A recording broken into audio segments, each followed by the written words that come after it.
রাজনীতিতে নতুন আসছে এক নারী, ঢাকায় কোন একটি আসনে এমপি ক্যান্ডিডেট। এই নারী জাহেল, কিন্তু উনি একটা গুম পরিবারের সদস্য হিসাবে ওনার প্রতি আমার সিম্পিতি আছে। কিন্তু আমি বলবো, বোন, যেটা আপনি জানেন না ওই বিষয়ে আপনি কেন কথা বলেন? উনি বলেছেন যে যেই সমাজে পুরুষকে 4 বিয়ে করার অনুমতি দেওয়া হয় এই সমাজ আমরা চাই না। এই কথা বলে উনি কি মানুষের বিরুদ্ধে বললো না সরাসরি আল্লাহর আইনের বিরুদ্ধে বললো? আপনি তো বোন জানেনও না যে ইসলাম কি কারণে একাধিক বিয়ের পারমিশন দিয়েছে। আমি আবারও কথা বলছি, ইসলাম একাধিক বিয়েতে উৎসাহিত করেনি, বরং শর্ত সাপেক্ষে অনুমতি দিয়েছে। কথাটাকে বুঝছেন আপনারা? ইনকারেজ করা, উৎসাহিত করা একদিনে। যেমন বললাম বগুড়ায় সবাই 4টা করে লাগান, একদম 4টা করে মারেন, মানে উৎসাহিত করে গেলাম, এটা এক জিনিস। আর বললাম আরেকটা, আপনি আমার কাছে আসছেন, হুজুর বিয়ার একটা করতে চাই। ভাই দেখেন না প্রথমটাকে নিয়ে চলা যায় কিনা, কারণ একাধিক বিয়েতে অনুমতি দেওয়া হয়েছে, শর্ত আছে, হক আদায় করতে হবে, এটা সেটা একসেক্টা অনেক কিছু আছে। তো শর্ত সাপেক্ষে অনুমতি এক জিনিস, আর উৎসাহিত করা ভিন্ন জিনিস। ইসলাম একাধিক বিয়েতে উৎসাহ প্রদান করেনি, বরং শর্ত সাপেক্ষে পারমিশন দিয়েছে। এই পারমিশন দেওয়ার পেছনে একটা হ্যাকমত আছে, একটা সিগনিফিকেন্স আছে। আমার দিকে তাকান, যে নারী বলেছেন উনার কমন সেন্সের সমস্যা আছে। মনে করেন এই শাখারিয়া এলাকায় এক মেয়ের বিয়ে হয়েছে, 2 মাস পরে তার স্বামী দুর্ঘটনায় মারা গিয়েছে। এই 18 বছরের মেয়ের জীবন কি শেষ হয়ে যাবে? হ্যাঁ, তার তো আরেকটা বিয়ে করা লাগবে। আচ্ছা, এটা তো মেয়ে দিয়ে বলছি, ছেলের কথা বলি। ছেলে বিয়ে করেছে, 3 মাস পরে তার বউ দুর্ঘটনায় মারা গিয়েছে। এখন এই ছেলে কি সারা জীবন এভাবে থাকবে? আরেকটা বিয়ে করবে। আরো কারণ আছে, বিয়ে হয়েছে, দেখা গেল বাচ্চা হচ্ছে না, চিকিৎসা করাতে করাতে ডক্টর বলেছেন উনি বন্ধা, পারবেন না, তার বংশের প্রদীপ তো টিকিয়ে রাখতে হবে, আরেকটা করেছে, এই যে শর্ত আছে। অথবা এমন হতে পারে তার স্ত্রী এমন কোনো কঠিন রোগে সুখে আক্রান্ত হয়েছে, এখন তার স্ত্রীর কাছাকাছি সে যেতে পারে না, সে আরেকটা বিয়ে করেছে। তবে এখানে শর্ত দেওয়া আছে, কিন্তু সব জায়গায় হক সকলের আদায় করতে হবে। এই যে বোন আপনি একটা কথা বলেন, না জেনে বলেছেন আপনি কথা। পৃথিবীর আল্লাহর নবীও একাধিক বিয়ে করেছেন, করেন নাই? একজন ছিলেন কুমারী, নাম কি? আয়েশা রাদিয়াল্লাহু আনহা। বাকি সবাই ছিলেন কেউ কেউ তালাকপ্রাপ্তা, কেউ কেউ বিধবা। একাধিক বিয়ে ইসলাম উৎসাহিত করেনি, শর্ত সাপেক্ষে অনুমতি দিয়েছে, জায়েজ করেছে। আর এটা যদি ইসলাম না করত তাহলে সমস্যা হতো। আপনার এলাকায় খোঁজ নিয়ে দেখেন তো, পুরুষের সংখ্যা বেশি না নারীর সংখ্যা বেশি? আপনারা কথা বলেন না কেন? এখন নারী ভোটারও বেশি। এখন মনে করেন পুরুষের সংখ্যা 5000, নারীর সংখ্যা 7000, তো 5000-এ 5000-এ বিয়ে দিলেন, বাকি 2000 এখন এরা কোথায় যাবে? এরা কি জনগণের সম্পদ হয়ে যাবে নাকি? আমি কি বুঝাতে চাইছি বুঝছেন তো? জনগণের সম্পদ মানে বুঝছেন তো? যাবে কোথায় এরা? কাউকে কাউকে আল্লাহ বেশি সামর্থ্য দিয়েছেন, সে 2টা-3টা বউ রাখতে পারে, ঠিক আছে কথা। কিন্তু আমরা তো কোথাও এটা বলি না, বরং আমরা বলি আমাদের দেশের পারপাসে, আমাদের দেশের মেয়েদের মতো ভালো মেয়ে পৃথিবীতে আর নাই। আপনারা ঠিকই তো আসতে কইলেন, বগুড়ায় ডিস্টার্ব আছে নাকি? আমাদের দেশের মেয়েরা কত ভালো। ইউরোপ আমেরিকায় গিয়ে দেখেন ওখানে হাজবেন্ড রেখে আরো 20টা বয়ফ্রেন্ড। আমাদের দেশে এক মেয়ে এক স্বামী নিয়ে সারা জীবন কাটায় দেয়, বুড়া বয়সে দেখা যায় মহব্বত প্রেম ভালোবাসা আরো বাড়ে। সুবহানাল্লাহ। এক এক সময় এক একটা, যৌবনকালে একরকম ভালোবাসা, তারপরে প্রৌঢ়কালে একরকম, আর এরা যখন বুড়া বুড়ি হয়, বুড়া বুড়িকে বলে কি গো তুমি কই যাও, তুমি ছাড়া হয় না, একটু ওই যে এটার নাম কি, সুপারি যে ইয়ে করে, এটাকে আপনারা কি বলেন? সেচে যে ওই যন্ত্রের নাম কি আপনাদের এলাকায়? জাতা। আমাদের সিলেটে এটাকে কি জানি বলে, আমারও মাথায় আসতেছে না। কুটনি, কুটনি মনে পড়ছে আমার, কুটনি। আপনাদের বগুড়া কি বলে ভাই? শেষনা, মাখরাজ ঠিক আছে, শেষনা, শেষনা নাকি? এই যে শেষনা দিয়ে গেল, দাও গো একটু শেষনা দিয়ে, মানে পানটা ঠিক করে দাও, বুড়া বুড়ি একসাথে খায়। এই যে সুবহানাল্লাহ, আমার দেশের নারীরা ভালো, তো শর্ত সাপেক্ষে ইসলাম পারমিশন দিয়েছে, এটা নিয়ে আপত্তিকর কথা বলা যাবে। এক নম্বর পয়েন্ট গেল। কষ্ট হচ্ছে নাকি আপনাদের?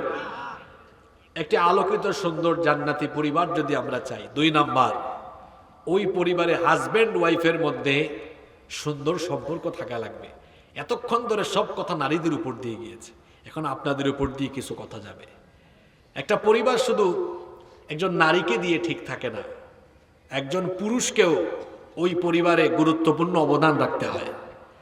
আমাদের সমাজে অনেকে আছে তার স্ত্রীর সাথে আজে বাজে আচরণ করে, মনে করে নিজেকে আমি তো নবাবজাদা নসরুল্লাহ, আর আমার বউ হলো কাজের দাসী, বান্দির মতো আচরণ করে। এরকম আছে না নাই?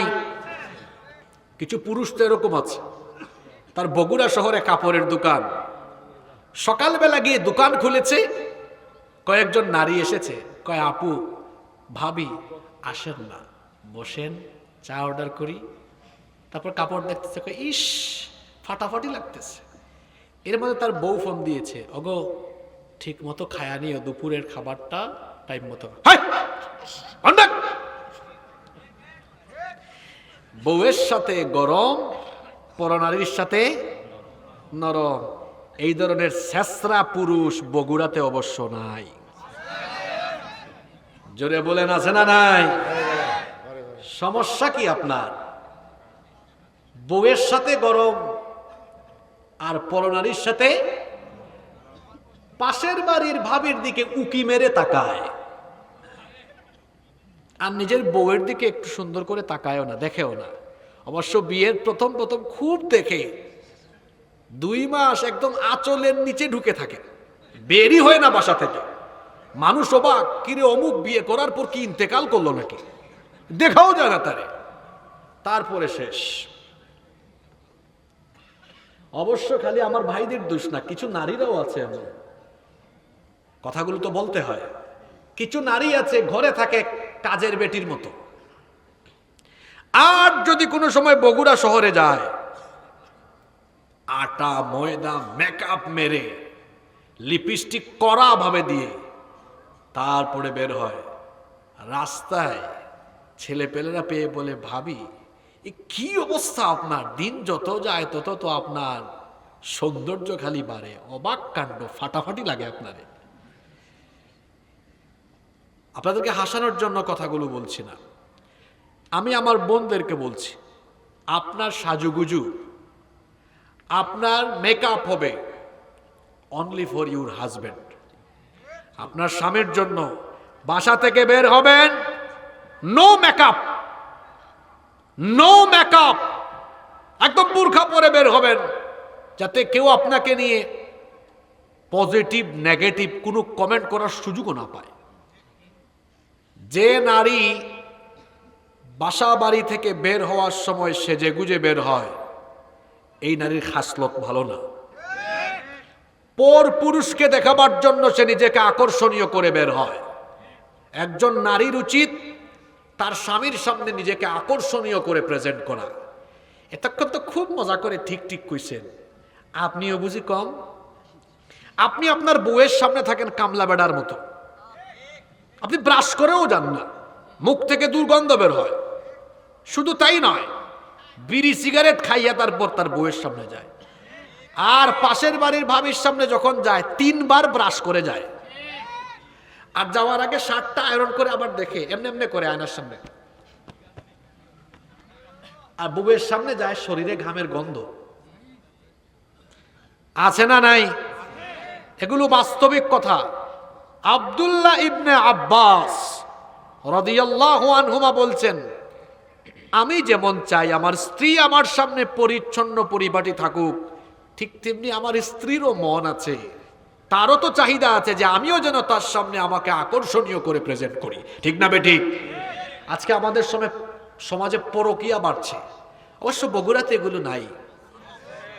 আশ্চর্য কথা, মাঝে মাঝে শুনি মামিকে নিয়ে ভাগনা চলে গেছে, নাউজুবিল্লাহ পড়তেছেন, কিন্তু বাংলাদেশে এগুলো ঘটছে এখন, প্রচুর ঘটছে। চাচা ভাতিজি নিয়ে চলে গেছে, শাশুড়ি নিয়ে জামাই চলে গেছে। দেখেন না আপনারা এই অসভ্যতা বেড়েছে কেন আপনারা জানেন? কয়েকটা কারণ। এক, পাশের দেশের অসভ্য সিরিয়াল আমার দেশে চলছে, অসভ্যতা এই দেশে শেখানো হচ্ছে। এজন্য আমরা বলি পাশের দেশের যতগুলো টিভি চ্যানেল আছে সবগুলো বাংলাদেশে বন্ধ করে দিতে হবে, একটাও চলতে দেওয়া যাবে না। নাটক সিনেমা এগুলো বন্ধ করে দিতে হবে। আরো কারণ আছে, বেপরদা যেভাবে চলছে, একজন নারী বেপরদা হওয়ার পিছনে 4 জন পুরুষ দায়ী। কথা বুঝে থাকলে বলেন, একজন নারী বেপরদা হওয়ার পেছনে কয়জন পুরুষ দায়ী? এক, স্বামী। আপনি যদি বলেন, প্রথমে ধমকাইয়েন না, নারীদের মন নরম, একটু সুন্দর করে বলেন, ওগো আমি তোমাকে এত ভালোবাসি, তুমি যে সুন্দর, আমি তো পাগল হয়ে যাই তোমারে দেখলে, আমি চাই না কেউ এভাবে তোমাকে দেখুক। বুঝায় শোনায় বলেন, দেখবেন বাংলাদেশের মেয়েরা ভালো, পর্দা শুরু করে দেবে। আরে আমার হাজবেন্ড আমাকে এত ভালোবাসে, সুন্দর করে একটু বুঝায় শোনায় বলেন, একটু সুন্দর নামে ডাকেন, একটু মহব্বত করেন, ঠিক হয়ে যাবে। এই মহব্বত দিয়ে কাম হয় না। তারপরে বলবে, এই একদম ঘর থেকে বের হলে বোরখা পরে বের হবা। আপনি বললে আপনার বউ বেপরদায় বেরোতে পারবে? তবে গরম হবেন না। আগেই বলেছি, মেয়ে মানুষের মন নরম, নরম করে বলেন, ঠিক হয়ে যাবে। কিন্তু গাউরামি করলে আপনি একটু ফায়ার হয়ে যায়। এক হলো, কার কথা বললাম? ঘুমায় গেছেন নাকি আপনারা? 2, বাবা আপনার মেয়ে বেপর্দা হয়ে বেরোয় কেন? আপনি তারে পর্দা শিখাননি, আপনি দায়ী। আপনি 5 ওয়াক্তের নামাজি, আপনি তাহাজ্জুদ পড়েন, হাজী সাহেব হজ করেছেন, আপনার নামাজ, আপনার তাহাজ্জুদ, আপনার হজ সব বাতিল হয়ে যাবে। কিয়ামতের দিন আপনাকে আসামির কাতারে দাঁড় করানো হবে, কারণ আপনার মেয়ে বেপর্দা হয়েছে আপনার কারণে। এক, স্বামী। 2, কথা বলেন না কেন বাবা। 3, হ্যাঁ ঠিক আছে, আপনার কথাও ঠিক আছে, বড় ভাই, বড় ছেলে। এই 4 জন দায়িত্বশীল পুরুষ। এখন আমি শুদ্ধা, আপনারা সহ কেউ কি এই 4 ক্যাটাগরির বাইরে আছে নাকি? জুড়ে বলেন, কেউ কি 4 ক্যাটাগরির বাইরে আছি? এজন্য আমাদের ঘরের নারীদেরকে পর্দা করাতে হবে। 2 নম্বর যে পয়েন্টে আমরা ছিলাম, একটি সুন্দর পরিবারের জন্য স্ত্রীর পাশাপাশি স্বামীকেও তার স্ত্রীর প্রতি সদাচরণ করতে হবে।